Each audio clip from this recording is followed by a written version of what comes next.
Alright, I'm going over Module 11.2, Explain 3, which is simplifying rational expressions using properties of nth roots.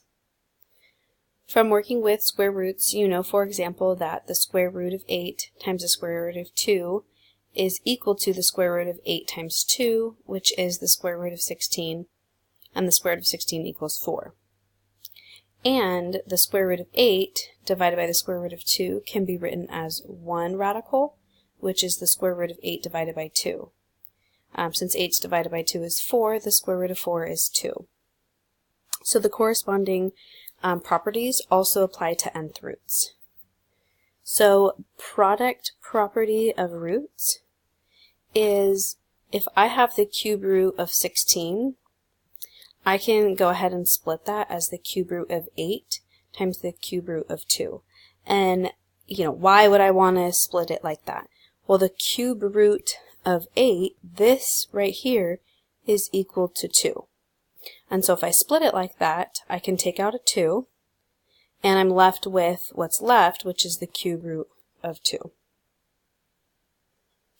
And then for quotient property of roots, if I have the square root of 25 over 16, I have the square root of 25 divided by the square root of 16. Well, what is the square root of 25? 5. What is the square root of 16? 4. So I get 5 divided by 4. So we're going to use these properties in our next two examples.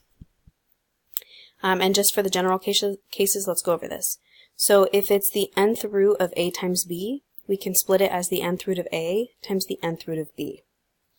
And if it's the nth root of a divided by b, we can split it as the nth root of a divided by the nth root of b.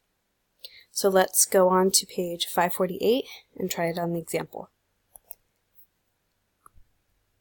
So for example 3a, we have simplifying the expression using properties of nth roots, assume that all variables are positive, and rationalize any irrational denominators. So if we look at the beginning expression here, we have the cube root of 256 times x cubed times y to the 7th. And what we want to do is we want to pull out any that are perfect cubes so that we can simplify a little bit further. So let's see what that looks like. Well, 256, it says to write it as a power, and in case you're not sure how we do that, we say 256 is 2 divided by 128, which is 2 times 64, 2 times 32, 2 times 16, 2 times 8, 2 times 4, and 2 times 2. So if we look at 256 as far as 2 to some power, it would be 2 to the 1, 2, 3, 4, 5, 6, 7, 8. And that's how they get 2 to the 8th right here. Now, since we're talking about the cube root, we're looking for things that repeat 3 times. And so if we take out 6 of those, we have the cube root of 2 to the 6th is 4, or another way to think about this is that would be 2 squared, and 2 squared is 4.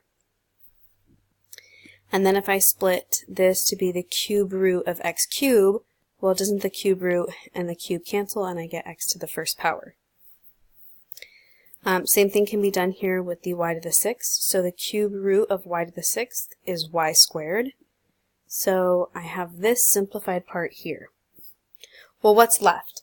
Well, I had 8 2's, and I dealt with 6 of them, which means I have 2 left, which is 4. And I had 7 y's, and now there's only 1 y left. And that's where this comes from here. So another way that I want to show you to think about this is it is not as efficient, but it will still get you the right answer, and I think some of you guys might think of it that way instead. So if I'm talking about the cube root, and we already know that it's 2 to the 8th, so 1, 2, 3, 4, 5, 6, 7, 8, and then I have x to the 3rd. 1, 2, 3, and y to the 7th. 1, 2, 3, 4, 5, 6, 7. Okay. Remember that the cube root, you're looking for groups of 3. So there's a group of 3, there's a group of 3, there's a group of 3 x's, there's a group of 3 y's, and there's a group of 3 y's. So what we take out is this 2 and this 2, which is 4. We take out this x, which is here, and we take out 2 y's, which is where we get that y squared from. And then what's left inside? We have 2 2's, which is 4, and we have a y, which is here. So there's 2 ways to think of that.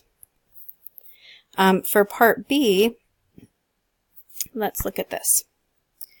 So I can split this using my properties that we just learned on the other page, right?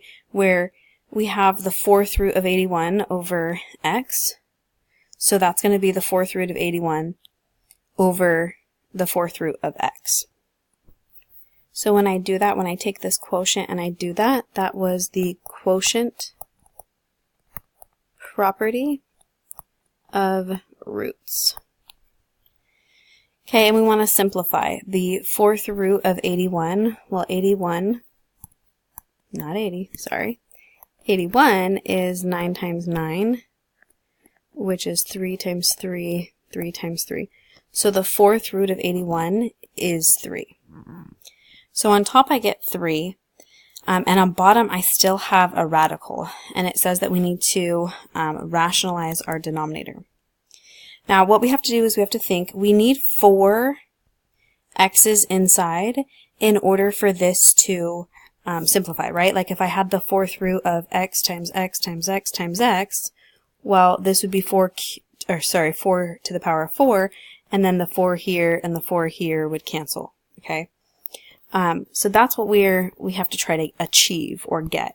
So in order to rationalize this denominator, we're missing 3 more x's, right? And so that's why here we're going to multiply by the 4th root of x cubed, and we have to make sure that we do it to top and bottom.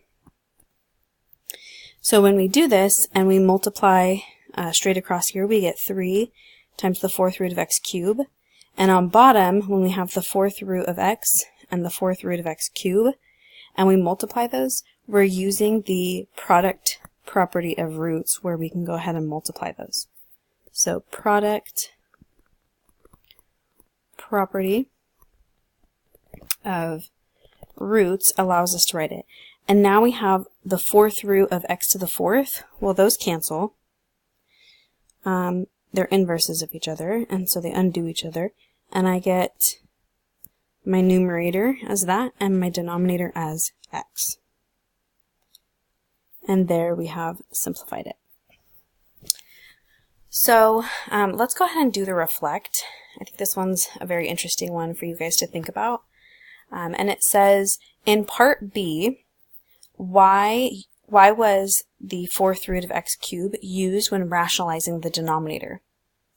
So think about it. Why did we specifically use this? What was missing, and what did we need to multiply by in order to achieve where the index here and the exponent here would cancel each other out? And then what factor would you use to rationalize the denominator of this? So what might help you answer this is to think about this as the 5th root of 2 to the power of 2 and y to the power of 3. So if I need to achieve 5 of these, how many 2's are missing? And if I need to achieve 5 y's and I have 3, how many y's are missing? So I want you to go ahead and answer these 2 questions. So first part is, in part B, why was this used? And then the second part is, what factor would you use to rationalize this? Good luck, guys.